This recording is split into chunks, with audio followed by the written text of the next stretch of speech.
नमस्कार। राजस्थान की राजनीति में चल रहा Congress versus Congress high voltage drama अब थमने जा रहा है। जी हां दोस्तों, सूत्रों से जानकारी मिली है कि आज खुद सोनिया गांधी ने सचिन पायलट से बातचीत की है और अब अशोक गहलोत सरकार को गिरता देख, बहुमत खोते हुए देखकर अब सोनिया गांधी ने अशोक गहलोत को हटा करके सचिन पायलट को राजस्थान की सीएम गद्दी पर बैठाने का फैसला ले लिया है। जी हां दोस्तों, कुछ युवा कांग्रेसी नेताओं द्वारा सोनिया गांधी, राहुल गांधी इन पर दबाव बनाया जा रहा था कि वो किसी तरह से सचिन पायलट को वापस ले आए, उनकी घर वापसी करवा ले, वरना राजस्थान से कांग्रेस का दी एंड हो जाएगा। और इसी को ध्यान में रख करके सूत्रों से जानकारी मिली है कि आज सचिन पायलट के साथ खुद सोनिया गांधी ने बातचीत की है, जिसके बाद राजस्थान ही नहीं बल्कि पूरे हिंदुस्तान की राजनीति में हड़कंप मच गया है कि क्या सचिन पायलट इतनी बेइज्जती करवाने के बाद भी वापस कांग्रेस में घर वापसी करेंगे या फिर सोनिया गांधी को करारा जवाब सचिन पायलट की तरफ से दिया गया है। इसको लेकर के अभी तक संशय बरकरार है, क्योंकि क्या बातचीत हुई इसके संबंध में कोई भी खुलासा अभी तक नहीं हुआ है। लेकिन सोशल मीडिया के जरिए सूत्रों से जानकारी मिली है, उसके आधार पर यह फिक्स है, ये क्लियर है कि सोनिया गांधी ने आज सचिन पायलट से बातचीत की है। इसी बीच सचिन पायलट और प्रियंका गांधी वाड्रा के बीच में पिछले कई दिनों से बातचीत हो रही है। इस तरह की खबरें भी आ रही है क्योंकि प्रियंका गांधी वाड्रा कहीं ना कहीं राहुल गांधी से बदला लेना चाहती है और खुद प्रियंका गांधी वाड्रा हिंदुस्तान की कांग्रेस राष्ट्रीय अध्यक्ष बनना चाहती है। और इसी मामले को लेकर के अब कहीं ना कहीं प्रियंका गांधी वाड्रा पायलट के साथ खड़ी हुई थी। पायलट ने भी एक तरह से अपने पद से अब तक इस्तीफा नहीं दिया था, कांग्रेस के खिलाफ शपथ भी नहीं बोले थे। ऐसे में अब समझा जा सकता है कि इसका फल एक तरह से जो सचिन पायलट को मिलता हुआ दिखाई पड़ रहा है। पार्टी के खिलाफ किसी तरह की बयानबाजी नहीं करने के चलते सोनिया गांधी या फिर बोल सकते हैं कि कांग्रेस के राष्ट्रीय नेतृत्व द्वारा कहीं ना कहीं अब सचिन पायलट को राजस्थान की सीएम गद्दी पर बैठाने का फैसला कर चुके हैं। कुल मिलाकर के सचिन पायलट और अशोक गहलोत के बीच में जो सियासी घमासान चल रहा था, उसमें सोनिया गांधी की सचिन पायलट के साथ बातचीत होने के बाद एक नया मोड़ इस सियासी राजनीति में आ चुका है। आपको बता दूं कि 11 के लगभग विधायक, जिनमें से 6 मंत्री और 5 विधायक थे, 11 विधायक हैं वो जयपुर से जैसलमेर नहीं पहुंचे, जिसके बाद अशोक गहलोत सहित कांग्रेस में हड़कंप मच गया। और उसके बाद सोनिया गांधी को भी लगने लगा कि अब अशोक गहलोत सरकार है वो अल्पमत में चली गई है। इन 11 लोगों में से 3 मंत्री ऐसे हैं जो अशोक गहलोत के आदेश पर जयपुर में रुके हैं, लेकिन बाकी जो 8 लोग हैं उनको लेकर के अभी संशय बरकरार है। उनमें से एक विधायक का जो लगेज है, सामान है, वो एक चार्टर प्लान के अंदर जैसलमेर पहुंच गया, लेकिन वो खुद नहीं पहुंचे। ऐसे में इस तरह से 11 विधायकों के फरार होने को लेकर के अब अशोक गहलोत सरकार की मुश्किलें बढ़ गई है। जिस होटल सूर्यगढ़ के अंदर अपने विधायकों को गहलोत ने ठहराया है, वो होटल भी वसुंधरा राजे सिंधिया के एक नजदीकी का है। उसका मालिक जो है होटल का, पैलेस का, सूर्यगढ़ पैलेस का, वो मालिक है वो वसुंधरा राजे सिंधिया काफी करीबी रह चुका है। पिछली सरकार के दौरान जब भी वसुंधरा राजे सिंधिया जैसलमेर जाती थी तो उसी होटल के अंदर उनका ठहराव होता था और उसके साथ मालिक के साथ वसुंधरा के काफी अच्छे संबंध हैं। ऐसे में अब ऐसा मान सकते हैं या कह सकते हैं कि दूध की रखवाली के लिए खुद बिल्ली को ही छोड़ दिया गया है, यानी कि वसुंधरा राजे सिंधिया किसी भी तरह से होटल मालिक से बातचीत कर सकती है। लेकिन इसी बीच सियासी गर्मियां हैं वो काफी और भी देखी गई कि हो सकता है कि वसुंधरा राजे सिंधिया अशोक गहलोत के एक तरह से पक्ष में हो, उनका समर्थन करती हो, और इसीलिए जो वसुंधरा के कहने पर या वसुंधरा के इशारे पर अशोक गहलोत की तरफ से होटल सूर्यगढ़ के अंदर इन विधायकों को ठहराया गया है, इनकी बाड़ेबंदी करवाई गई है। कुल मिलाकर के अब विधायकों की संख्या दिनों दिन कम होती जा रही है। 89 के लगभग विधायक फिलहाल जैसलमेर में अशोक गहलोत सहित हैं वो बताए जा रहे हैं। सीएम अशोक गहलोत वापस जयपुर लौट चुके हैं। अशोक गहलोत के पास सिर्फ बीजेपी, केंद्र सरकार, पीएम मोदी, अमित शाह पर बरसने के अलावा दूसरा उनके पास कोई चारा नहीं है। हालांकि खुद राजस्थान की गरीब जनता का पैसा इस तरह से होटलों में रंगरलियां मना करके लुटा रहे हैं, वो अशोक गहलोत और कांग्रेस को कतई दिखाई नहीं पड़ रहा है। अशोक गहलोत के विधायक जैसलमेर में रंगरलियां मना रहे हैं, पिछले 20 दिन तक वो जयपुर के होटल फेयरमाउंट में रहे और अब वो जैसलमेर के सूर्यगढ़ पैलेस के अंदर अगले 14 दिन है वो निकालेंगे। ऐसे में विधानसभा सत्र शुरू होने तक इन विधायकों को इसी होटल के अंदर बाड़ेबंदी में रखा जाएगा।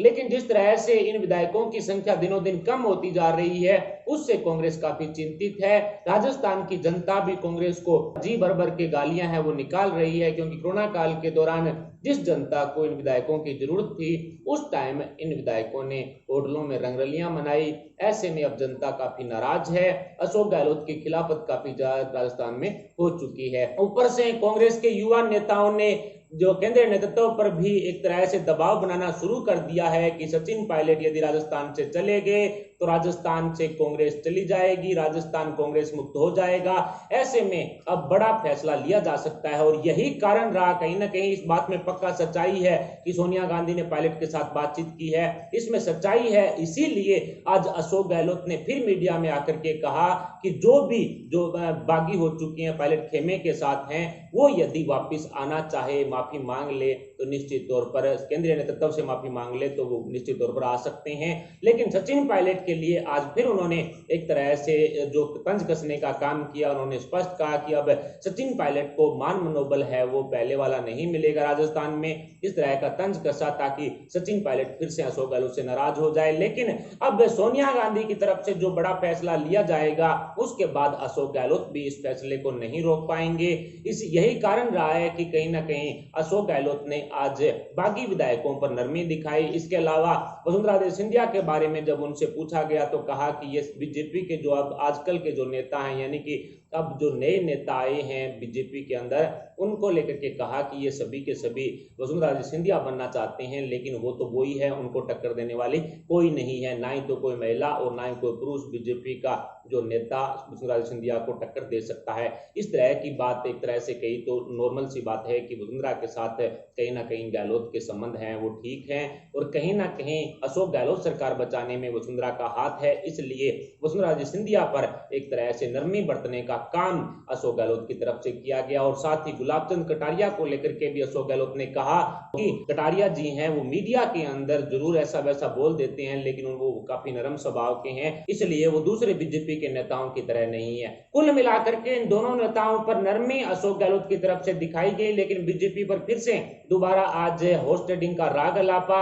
लेकिन सचिन पायलट और सोनिया के बीच में जो बातचीत हुई है उसको लेकर के अभी तक आधिकारिक पुष्टि नहीं हुई है। हो सकता है कि इस मामले में झूठ हो, लेकिन जिस तरह से जो बात चलती है वो कुछ हद तक तो सही होती है, इसमें कोई दोहराई नहीं है। यानी कि राजनीति के सियासी ड्रामे के अंदर कुछ सच्चाई तो जरूर होगी कि सचिन पायलट के साथ सोनिया की बातचीत हुई होगी, सीएम गद्दी को लेकर के भी चर्चा हुई होगी, क्योंकि सचिन पायलट की एक ही मांग है कि केंद्रीय नेतृत्व से कि वो राजस्थान में नेतृत्व बदले, अशोक गहलोत को हटाए, चाहे सचिन पायलट को मुख्यमंत्री बनाए चाहे किसी अन्य को। यानी कि कुल मिलाकर के अशोक गहलोत को हटाना अब सचिन पायलट और पायलट के खेमे के विधायकों का मुख्य मकसद है। लेकिन इसी बीच बीएसपी के 6 विधायकों को हाईकोर्ट की तरफ से झटका लगने के बाद अशोक गहलोत की मुश्किलें और ज्यादा बढ़ जाएगी। विधानसभा सत्र भी 14 अगस्त से शुरू होने वाला है। ऐसी स्थिति में विधायिका के अनुसार 17 अगस्त को जो फ्लोर टेस्ट है वो करवाया जा सकता है बहुमत परीक्षण के लिए, लेकिन उससे पहले 11 अगस्त को विधानसभा स्पीकर, विधानसभा सचिव और बीएसपी के 6 विधायक हैं वो हाईकोर्ट में जो नोटिस भेजे गए हैं उनको हाईकोर्ट की तरफ से उनका जवाब तलब करेंगे। 11 अगस्त को अगली सुनवाई होनी है। ऐसे में बीएसपी के विधायकों को लेकर के अभी संशय बरकरार है और बताया जा रहा है कि हाईकोर्ट ने इस याचिका को एक तरह से दायर किया है, खारिज नहीं किया है, तो इसका मतलब साफ है कि बीएसपी के 6 विधायकों का जो अधिकार है वोट डालने का वो छीना जा सकता है, उस पर कुछ समय के लिए रोक लगाई जा सकती है। अगर ऐसा होता है तो निश्चित है कि अशोक गहलोत की सरकार गिरेगी। सिर्फ 1-2 विधायकों की ही जरूरत है अब सचिन पायलट और भारतीय जनता पार्टी को है गहलोत सरकार गिराने के लिए। इस तरह से अब विधानसभा स्पीकर सीपी जोशी भी वोट नहीं कर सकते। इसके अलावा मास्टर भंवर लाल जो फिलहाल एसएमएस हॉस्पिटल में भर्ती हैं, बताया जा रहा है कि उनकी तबीयत काफी खराब है और वो कोमा में है, वो भी अपना वोट नहीं कर पाएंगे। ऐसे में 2 वोट तो इनके ये चले गए। अब उनके पास 101 का आंकड़ा ही है और 101 में से सीपीआई के एक विधायक मैया नाम से, उनको लेकर के भी काफी चर्चाएं तेज है कि वो भी गहलोत के खिलाफ जाएंगे, पायलट के समर्थन में जाएंगे। और एक आध और विधायक निश्चित तौर पर जो रोहित बोरा हैं, अविनाश अवरार हैं, ये दो तीन ऐसे विधायक हैं जो एक तरह से पायलट के दाएं हाथ रहे हैं, वो भी अब गहलोत खेमे में मौजूद थे, लेकिन उनको लेकर के अब संशय बरकरार है, क्योंकि जो 11 विधायक गायब बताए जा रहे हैं उनमें ये दोनों विधायक भी बताए जा रहे हैं। कुल मिलाकर के सचिन पायलट और अशोक गहलोत के बीच का सियासी ड्रामा दिनों दिन बढ़ता जा रहा है। विधानसभा सत्र को लेकर के अब अशोक गहलोत की मुश्किलें बढ़ी हुई है। 11 विधायक उनके गायब बताए जा रहे हैं, जिनमें से 3 मंत्री तो अशोक गहलोत के निर्देशों पर जयपुर में ठहरे हुए हैं, लेकिन बाकी 8 का कोई अता पता नहीं है। एक विधायक का तो सिर्फ सामान ही जैसलमेर पहुंचा है, बाकी खुद उनका शरीर वहां नहीं पहुंचा है। ऐसे में चार्टर्ड प्लान के अंदर जो संख्या बताई गई थी कि इतनी संख्या विधायकों की चार्टर्ड प्लान के अंदर है, वो दावा अशोक गहलोत का पूरी तरह से खोखला निकला, क्योंकि वो जैसलमेर के होटल सूर्यगढ़ पैलेस में नहीं पहुंचे। ऐसे में कहीं ना कहीं वसुंधरा राजे सिंधिया अपने विधायकों को लेकर के अशोक गहलोत को जरूर समर्थन कर सकती है, जिसकी वजह से गहलोत सरकार बची रहेगी। वसुंधरा राजे सिंधिया भी अशोक गहलोत से जो सरकारी बंगला है वो लेना चाहती है। इसके अलावा इनके जो घोटालों की जो फाइलें हैं वो ना खुले, और इसके अलावा वसुंधरा राजे सिंधिया को दरकिनार करके अब शेखावत जी को कहीं ना कहीं आगे बढ़ाने का काम भारतीय जनता पार्टी कर रही है। गजेंद्र सिंह शेखावत को भारतीय जनता पार्टी अगला मुख्यमंत्री का चेहरा है वो बना सकती है। इसलिए जब वसुंधरा राजे सिंधिया भी पार्टी से बदला लेना चाहती है, और इसी कारण इस तरह से वसुंधरा राजे सिंधिया द्वारा जो अशोक गहलोत का समर्थन किया जा रहा है। कुल मिलाकर के वसुंधरा राजे सिंधिया के नजदीकी होटल में गहलोत के विधायकों का ठहरना ये कहीं ना कहीं संकेत दे रहा है कि वसुंधरा राजे सिंधिया अपने विधायकों का समर्थन है वो गहलोत के पक्ष में करवा सकती है। लेकिन पायलट खेमे में यदि बगावत मौजूद रहती है, घर वापसी उनकी नहीं रहती है, तो निश्चित है कि वो दल बदल कानून से बचने की कोशिश जो कर रहे हैं उससे उनको काफी राहत भी मिलेगी, जिसकी वजह से विधानसभा स्पीकर उनकी सदस्यता को रद्द नहीं कर पाएंगे। बीएसपी के 6 विधायकों को यदि हाईकोर्ट की तरफ से झटका मिलता है तो 2 बीटीपी के विधायक भी अपने जो मत का अधिकार है वो प्रयोग में नहीं ले पाएंगे। ऐसे में अब अशोक गहलोत की खेमे की जो संख्या है वो दिनों दिन गिरती हुई स्पष्ट देखी गई है। अशोक गहलोत की सरकार गिरना तय है। अशोक गहलोत को इस्तीफा देना ही पड़ेगा। यदि सचिन पायलट वापिस कांग्रेस में आते हैं, घर वापसी करते हैं, तो भी अशोक गहलोत को इस्तीफा देना पड़ेगा। यदि फ्लोर टेस्ट करवा करके बहुमत साबित करने की कोशिश गहलोत की तरफ से की जाती है तो भी इनको इस्तीफा देना पड़ेगा, क्योंकि इनकी सरकार अल्पमत में चली जाएगी।